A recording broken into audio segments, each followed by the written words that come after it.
Olá, como estão todos? Espero que estejam todos bem. E nós estamos aqui para novamente na nossa Escola Bíblica Dominical, na classe Esther, que faz parte da Igreja Batista Bíblica em Valparaíso, poder estudar da Palavra de Deus. Esse é um grande privilégio, eu sempre falo isso, porque nós que sabemos o quanto em alguns países existem restrições para o estudo da palavra, para o acesso à palavra de Deus, o fato de nós termos liberdade aqui é algo que nós sempre devemos agradecer ao Senhor. Então, vamos orar agora para iniciar a nossa aula. Senhor Deus, muito obrigado, Senhor, por este dia. Obrigado, Senhor, porque temos liberdade de aprender de Ti. Obrigado, Senhor, porque o Senhor tem agido na vida das pessoas e tem colocado no coração delas estudar a sua palavra, escrever livros, e esses livros têm nos ajudado, Senhor, a entender ainda mais da tua palavra, Pai. Quero te pedir, Senhor, para que hoje nossa aula seja bênção aos nossos corações, que nós possamos aprender mais uma das colunas, Senhor, do caráter cristão e possamos nos tornar cristãos firmes em Ti, Senhor, e transmitindo a outros, através da nossa vida, Senhor, todas essas características, Senhor, de um verdadeiro cristão. É isso que eu te peço e agradeço, em nome de Jesus. Amém. Bom, nós temos estudado o livro, apoiados no livro de John MacArthur, Colunas do Caráter Cristão, e nós já vimos várias colunas.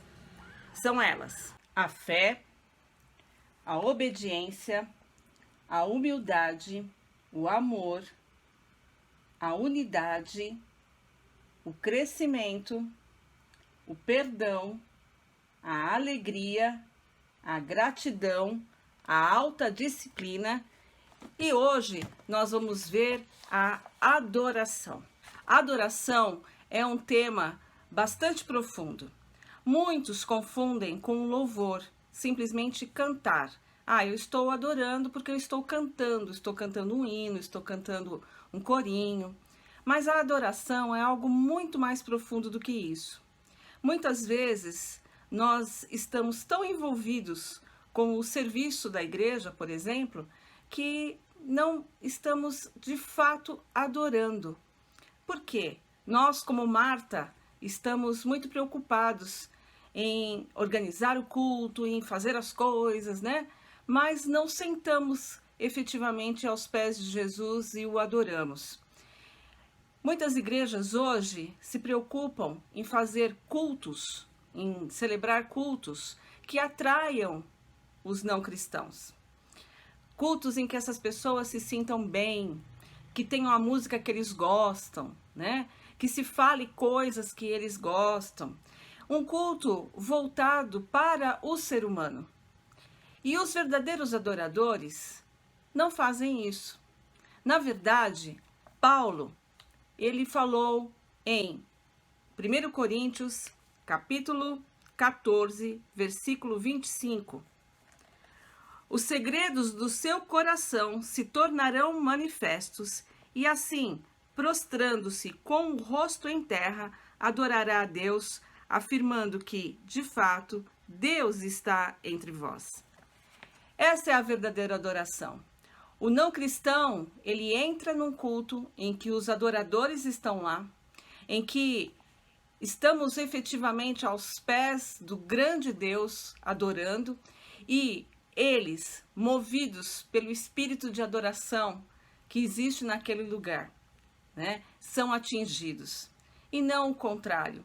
Não é atrair o não cristão para uma música que ele goste, para um jeito de se comportar que ele goste, e assim ele vai se sentir bem ali e vai acabar se tornando um adorador, que nós vamos fazer com que realmente o reino de Deus se estabeleça, que a palavra de Deus possa ser pregada cada vez mais longe. É adorando realmente em espírito e em verdade que nós faremos, né? Que nós contribuiremos para que essas pessoas se prostrem realmente aos pés do Senhor. O livro de Filipenses, capítulo 3, versículo 3, traz uma definição sobre cristão que diz: nós, os que adoramos a Deus no Espírito e nos gloriamos em Cristo Jesus. Esse é o verdadeiro cristão, é aquele que se gloria em Cristo Jesus e que adora a Deus. Uma igreja adoradora, ela é constituída de pessoas que o adorem. Então, nós não vamos ter uma igreja fantástica na adoração se nós não tivermos ali membros, pessoas que estão adorando de fato, com o coração, a esse grande Deus. Quando eu falo de Marta, de Maria, Marta trabalhando e Maria prostrada aos pés de Jesus, não quer dizer que não se deva servir ao Senhor, não quer dizer que nós não devamos trabalhar para o Senhor. É necessário, né, para o sucesso do ministério de uma igreja, que muitas pessoas trabalhem. Mas o que nós estamos colocando aqui, que o serviço, o trabalho do cristão, ele emana de um coração adorador. Nós hoje vamos ver aspectos dessa adoração, como Jesus fala, né, que deve ser essa adoração, e vamos ver como nós devemos estar para sermos reais adoradores do nosso grande Deus.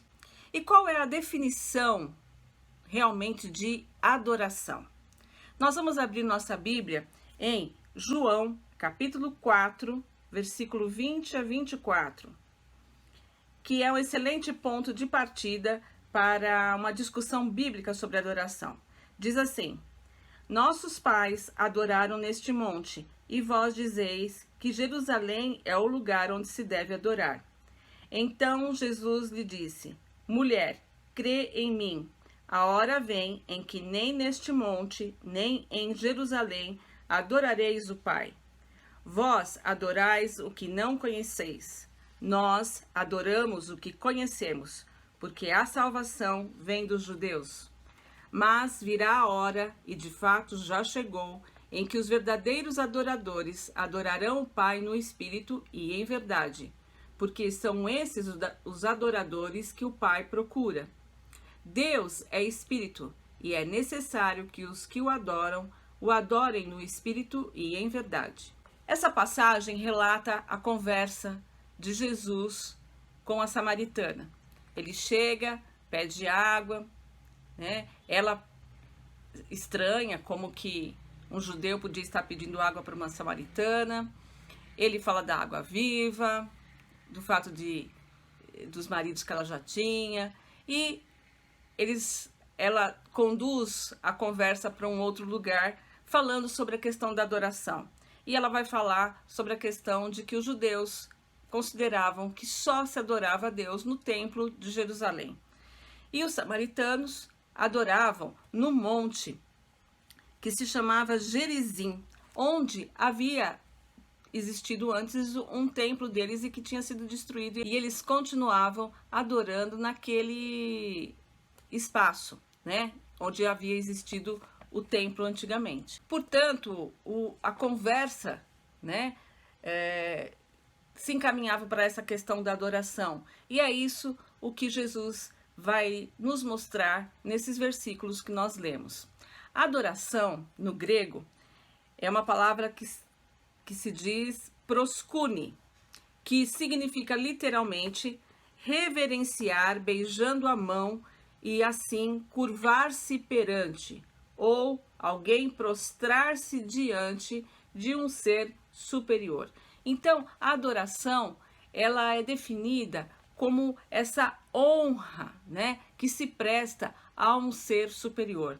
E é isso que nós estamos, claro que falando aqui, né, dessa adoração a esse ser superior, essa honra que nós prestamos realmente ao nosso grande Deus. A adoração é diferente de ministério, de serviço, porque o ministério vem do Pai, né? E o Espírito Santo de Deus em nós nos capacita e esse serviço flui através de nós. A adoração é o contrário. O Espírito Santo de Deus, operando em nós, emana de nós essa adoração que vai para o Pai.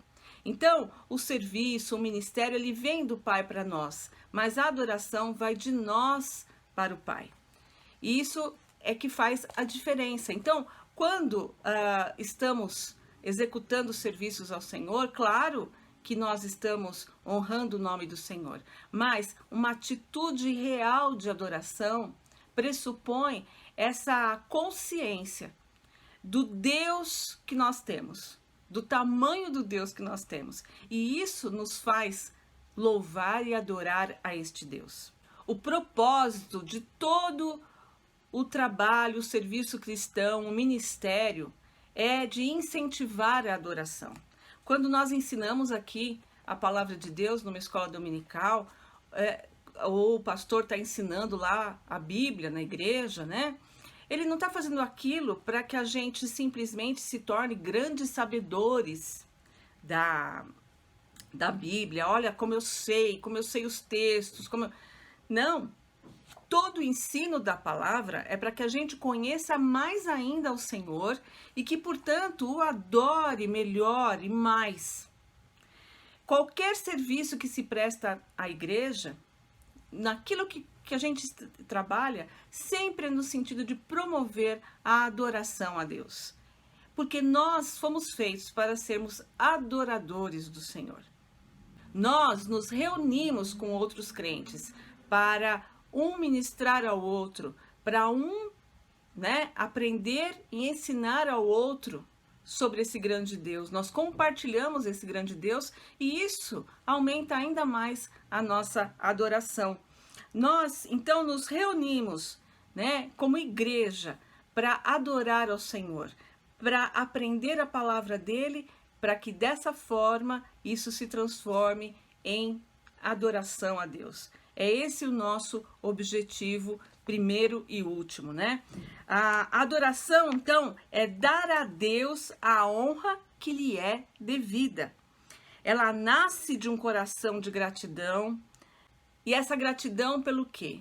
Pelo poder salvador de Deus e a sua bondade infinita. Lá em Salmo 45:1 diz: de boas palavras transborda o meu coração.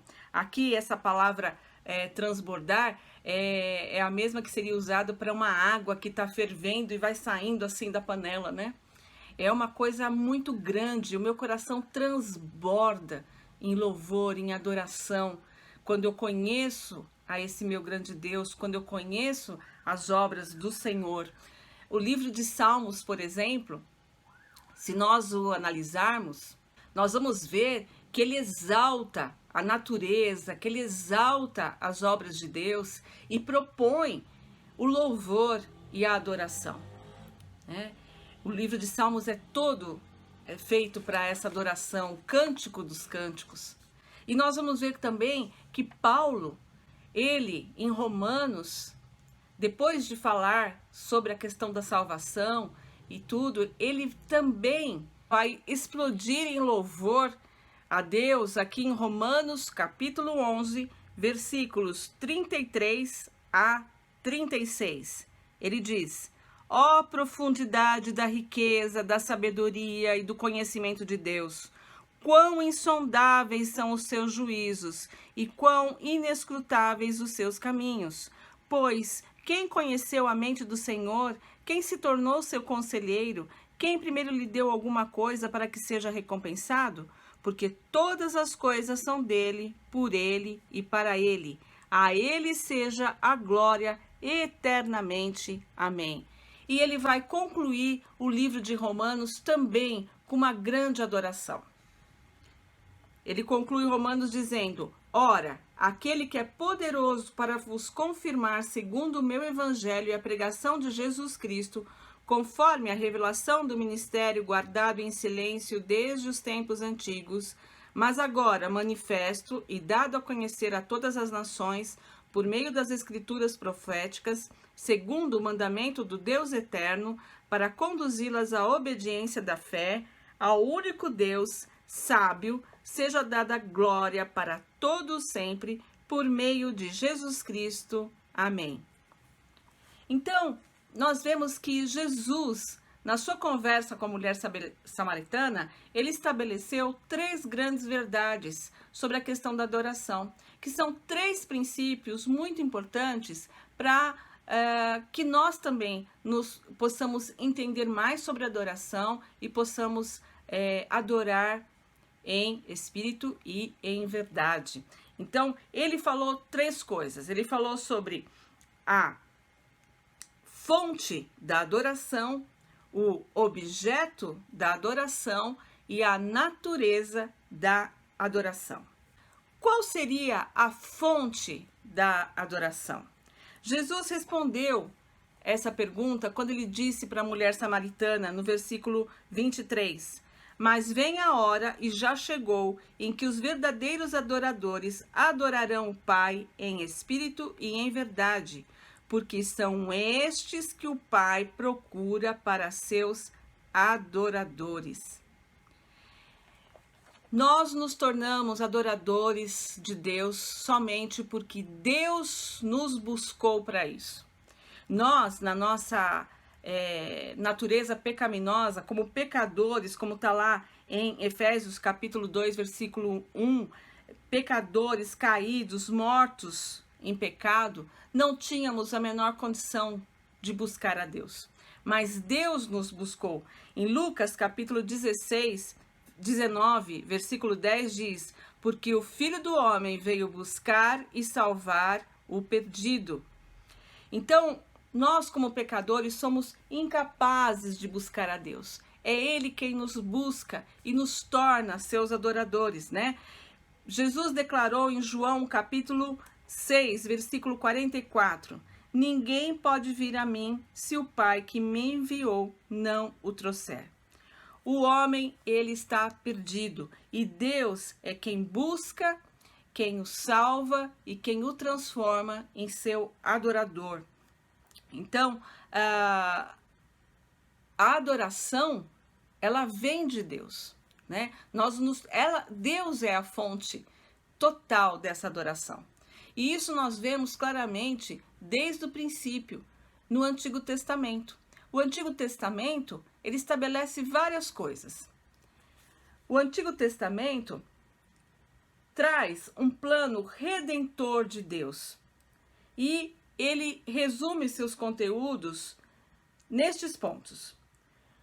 Primeiro, o Antigo Testamento revela o caráter de Deus. Ele apresenta a grandeza, a majestade, a sabedoria, a santidade da pessoa de Deus e suas obras.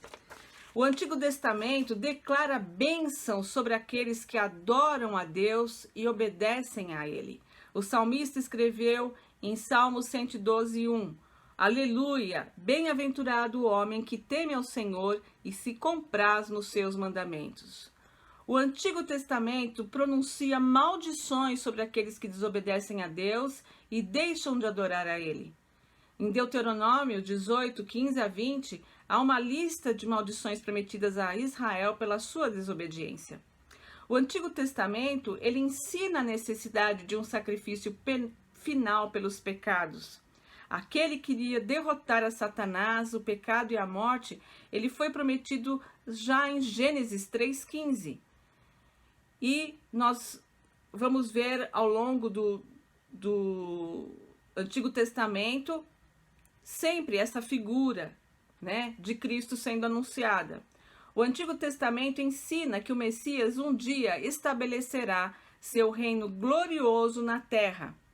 Isaías 11, entre muitas outras passagens, retrata esse futuro reino. Então, todas essas verdades, né, que nós vemos no Antigo Testamento devem suscitar nossa adoração. Porque nós temos muitos relatos, né, de adorações no Antigo Testamento. Abraão, Isaac, Jacó como verdadeiros adoradores de Deus, né? Nós vemos no Pentateuco Deus ordenando, regulamentando essa adoração, como deveria ser feita.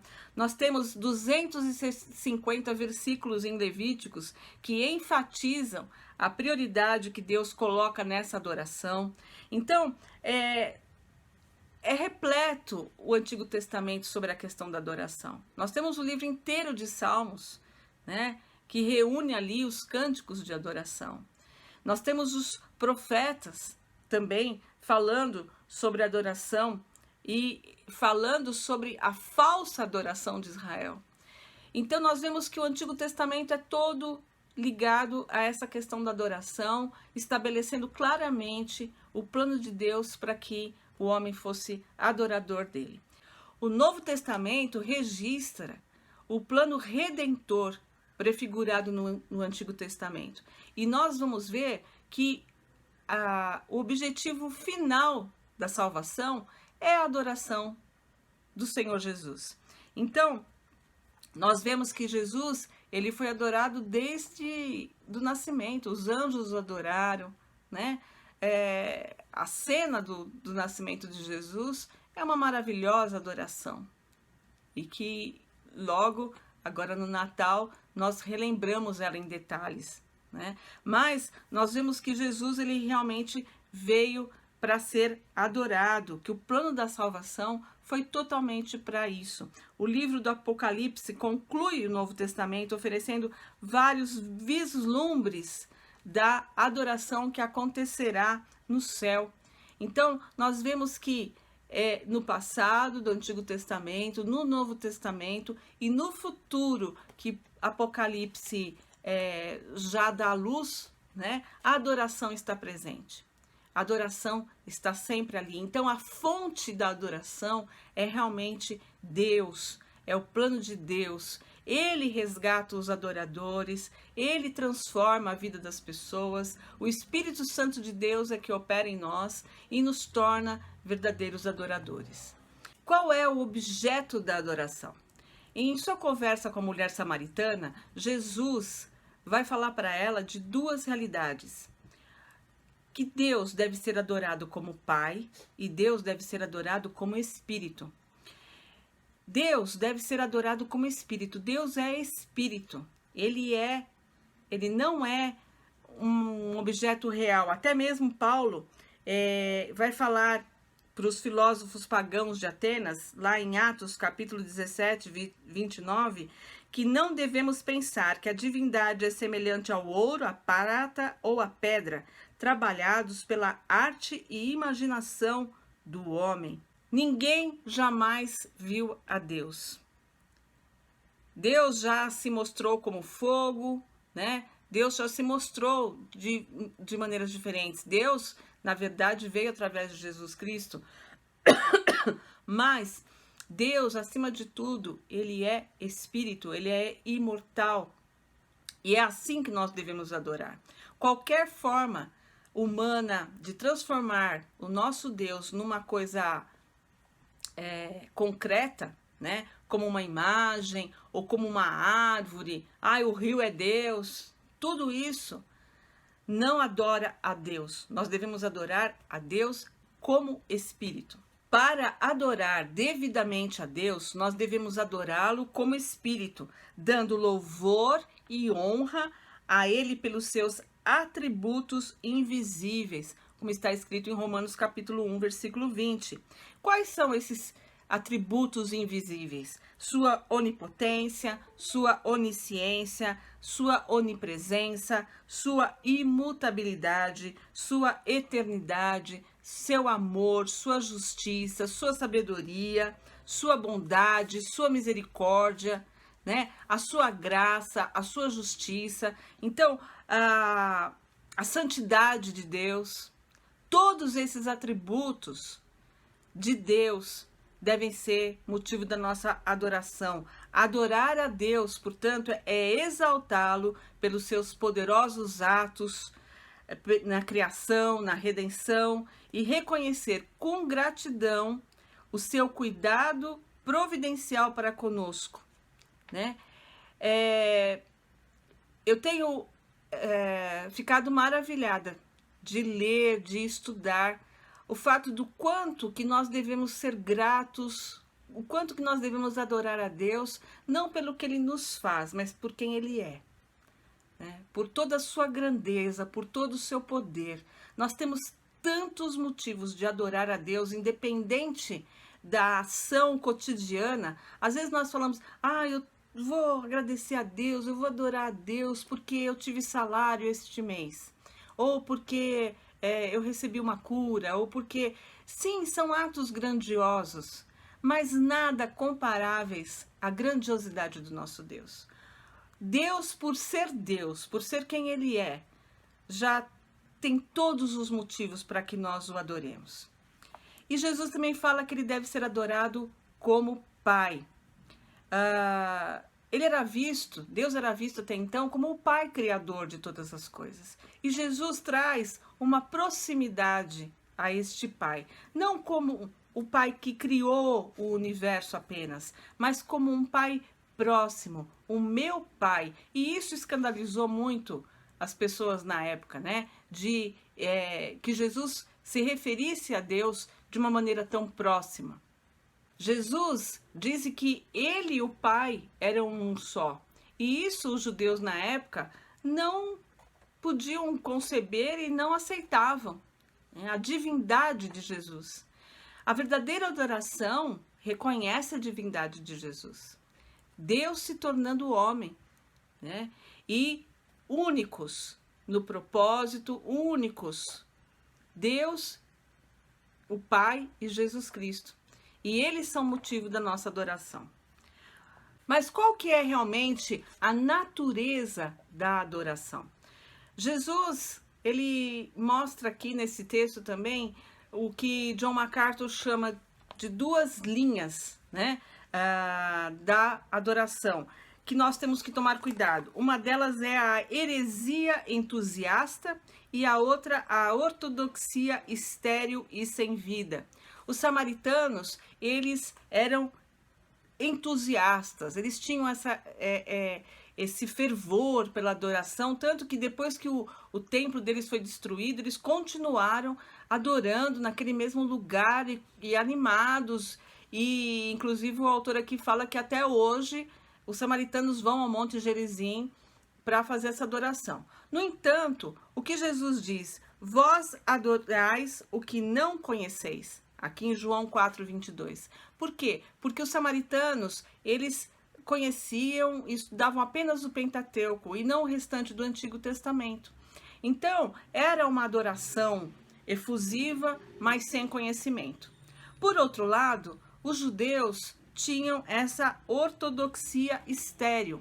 Eles conheciam as leis, os profetas, eles tinham uma religiosidade, um legalismo, mas não tinham um espírito. E é disso que nós devemos fugir. Tanto de um entusiasmo de adoração, sem o conhecimento real do Senhor, né? Sem o conhecimento de quem realmente é Deus, conhecimento da palavra de Deus, como nós também não podemos simplesmente nos apegarmos a um conhecimento sem o entusiasmo da adoração, sem o coração realmente nesse conhecimento. Então, esses dois extremos nós devemos fugir, nós devemos buscar o equilíbrio disso, né? De conhecer esse nosso Deus para realmente podermos adorá-lo da maneira correta. E o que significa adorar a Deus em espírito? Quando se fala adorar em espírito, nós não estamos falando do Espírito Santo, nós estamos falando do espírito mesmo, nosso, humano, no sentido de que é o nosso coração envolvido nessa adoração. Não se trata de vestimentas, de coisas exteriores, mas de um coração rendido ao Senhor e a essa adoração. A verdadeira adoração é, então, uma questão do coração. E Salmo 103:1 vai dizer: bendize, ó minha alma, ao Senhor, e tudo que há em mim, bendiga ao seu santo nome.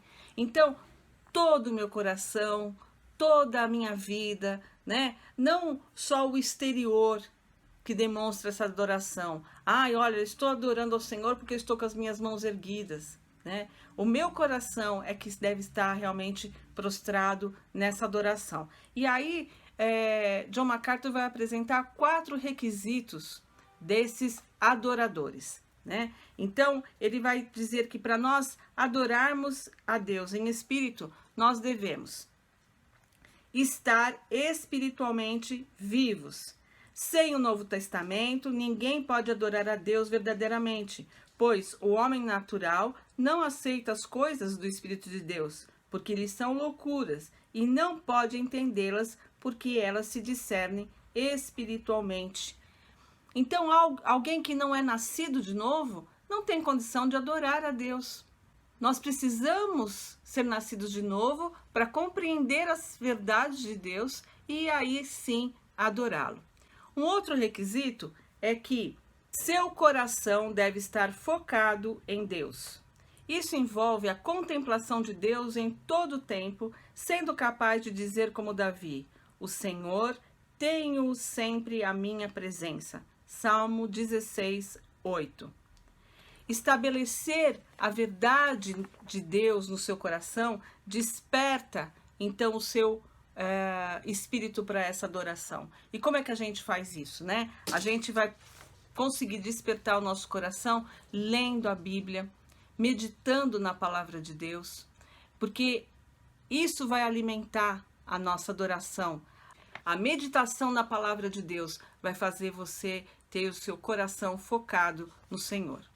O outro requisito é que o seu coração deve ter dedicação integral. No Salmo 86, 11 e 12, Davi orou: dispõe-me o coração para só temer o teu nome. Dar-te-ei graça, Senhor, Deus meu, de todo o coração. A adoração surge de um coração que não é dividido, um coração que está centrado em Deus. O coração que busca o dinheiro, o poder, o prazer, né? Ele não vai ser um coração adorador, porque o nosso coração deve estar realmente focado no Senhor e com uma dedicação integral a Ele.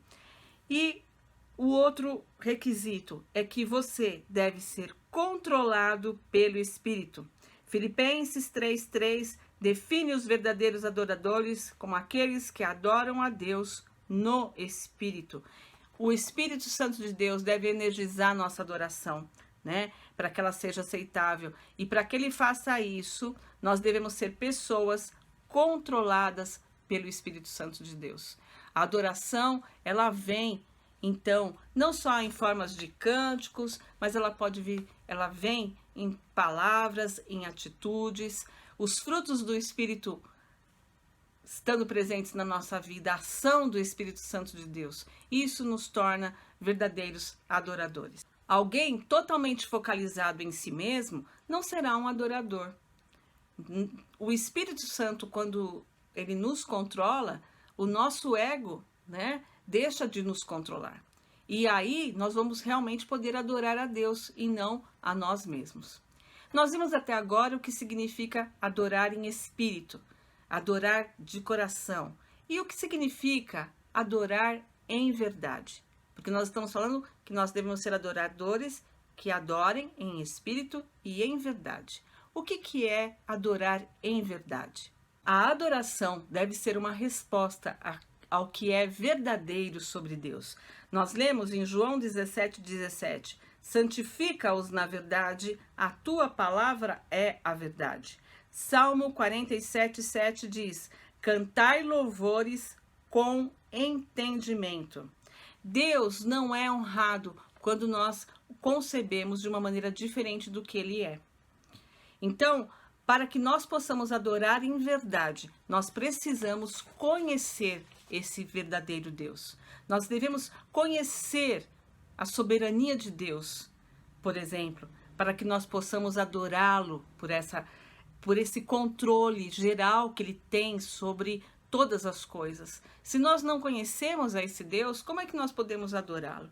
Então, adorar em espírito é adorar de coração, de uma maneira inteira, não exteriormente. E adorar em verdade é adorar com entendimento, adorar sabendo quem realmente é esse Deus. Se nós temos uma doutrina equivocada sobre Deus, né, de um Deus que está a nosso serviço, um Deus que nós repreendemos, que nós cobramos, como é que nós vamos estar adorando realmente a esse Deus de uma maneira correta?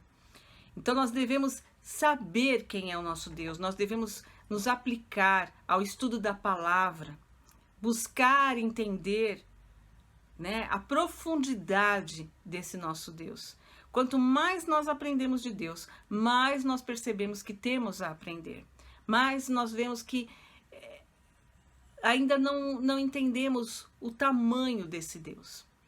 Eu gosto de acho que foi John Piper que disse que uma vez que a gente fica brincando num tanquinho de areia, achando que aquilo é o máximo e não enxerga a praia toda, né? Se referindo à questão da alegria em Deus. E eu penso que o conhecimento de Deus é a mesma coisa. Às vezes nós estamos ali naquele quadradinho, achando que a gente entende muito e sabe muito de Deus, quando existe um universo inteiro para nós conhecermos realmente de Deus.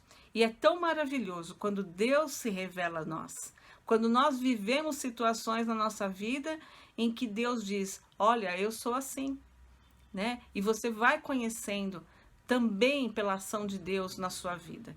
Então, conhecer a Deus, compreender quem é o nosso Deus, vai nos fazer adorá-lo em verdade. Nós devemos, então, preparar o nosso coração para essa adoração.